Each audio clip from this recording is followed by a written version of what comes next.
Hi అండి, welcome back to Asreen kitchen. నేను మీ అస్రీన్. ఈరోజు రెసిపీ వచ్చేసి రాగి పిట్టు అండి.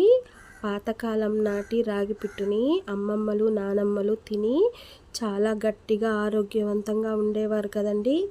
ఇప్పుడు రోజుల్లో ఎవరు తినట్లేదు. మనం ఇలా ప్రిపేర్ చేసి వారానికి ఒకసారి మన పిల్లలకి అలవాటు చేసుకున్నాము. ప్రతి ఆడపిల్ల తల్లి కంపల్సరిగా నేర్చుకోవాల్సిన రెసిపీ ఏదన్నా ఉందంటే ఇది రాగి పిట్టేనండి. మెచ్యూర్ అయినప్పుడు పిల్లలకి ఇలా చేసి పెడతారు. మగ పిల్లలకు కూడా చేసి పెడితే నడుములో బలం అనేది వస్తుంది. షుగర్ పేషెంట్స్ కూడా పుష్కలంగా తినవచ్చు. ఇప్పుడు రెసిపీలోకి వెళ్దామా? ముందుగా మా వీడియోకి ఒక లైక్ అనేది ఇస్తే చాలా యూస్ఫుల్గా ఉంటుంది. ఒక బేసిన్లో 2 కప్పుల రాగి పిండిని వేసుకొని కొంచెం వాటర్ని చిలకరించుకుంటూ ఈ పిండి మొత్తాన్ని బాగా కలుపుకోవాలి. ఉండలు అనేవి ఉండకూడదు. ఉండలు లేకుండా ఇలా చేత్తో ఇలా నలుపుకుంటూ పిండి మొత్తాన్ని బాగా కలుపుకోవాలి. మీకు వాటర్ తక్కువైతే మళ్ళీ కొంచెం వాటర్ని చిలకరిస్తూ ఇలా పొడి పొడిగా చేసుకోవాలి పిండిని. ఇలా పొడి పొడిగా చేసుకున్న పిండిని పక్కన ఉంచుకొని ఇప్పుడు ఇలాంటి ఒక బౌల్ని తీసుకోవాలి. మీరు కావాలంటే ఇడ్లీ పాత్రనైనా తీసుకోవచ్చు. నేనైతే గిన్నెలోనే ప్రిపేర్ చేస్తాను. 2 గ్లాసుల వాటర్ని పోసుకొని ఈ బౌల్లో మనం ఒక కాటన్ క్లాత్ని తీసుకోవాలి. ఆ కాటన్ క్లాత్ని వేరే బౌల్లో వాటర్లో పెట్టి గట్టిగా పిండుకోవాలి. కాటన్ క్లాతే తీసుకోవాలి. సిల్క్ది అయితే ఆవిరికి అది మంటకి సురుంకుపోతుందండి. ఆ కాటన్ క్లాత్ని ఇలా గిన్నె మీద పెట్టి ఒక తాడు సహాయంతో ఇలా కట్టుకోవాలి. నేను చూపిస్తున్నాను కదా, ఇలా చేసుకొని ఈ కాటన్ క్లాత్ మీద మనం ముందుగా ప్రిపేర్ చేసుకున్న ఈ పిట్టుని సమానంగా మొత్తాన్ని పెట్టుకోవాలి. మీరు ఒక వాయికి సరిపోకుంటే రెండో వాయికి కూడా పెట్టుకోవచ్చు. నాకైతే మొత్తం ఒకేసారి సరిపోయింది. మధ్యలో ఒక స్పూన్ తీసుకొని ఇలా గుంటలు చేసుకుంటే ఆవిరి అనేది త్వరగా పైకి వచ్చి పిట్టు అనేది త్వరగా ఉడుకుతుంది. ఇలా కంపల్సరిగా చేయాలి.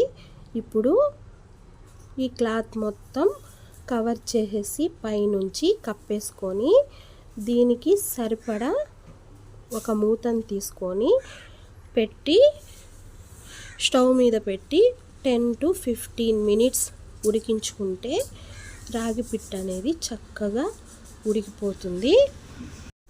మీకు ఉడకకుంటే ఒకసారి చెక్ చేసుకొని మళ్ళీ కాసేపు స్టవ్ మీద పెట్టి ఉడికించుకోవచ్చు. నాకైతే చక్కగా ఉడికిపోయింది.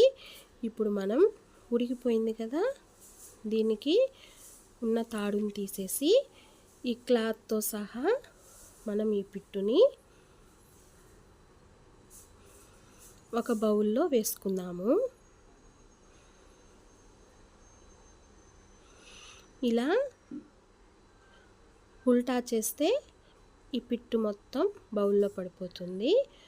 మొత్తాన్ని నీట్గా తీసుకున్న తర్వాత ఇప్పుడు వేడిగా ఉంది కదండి, కొంచెం నేను గంటి సహాయంతో కలుపుతున్నాను. చూసారా, పొడి పొడిగా ఎక్కడ ఉండలు లేకుండా బాగా వచ్చింది కదా. కొబ్బరిని పెద్ద రంధ్రాలున్న స్టైనర్తో తురుముకున్నాను నేను. 2 కప్పులకి 1 కప్పు బెల్లం తురుముని కూడా వేసుకోవాలి.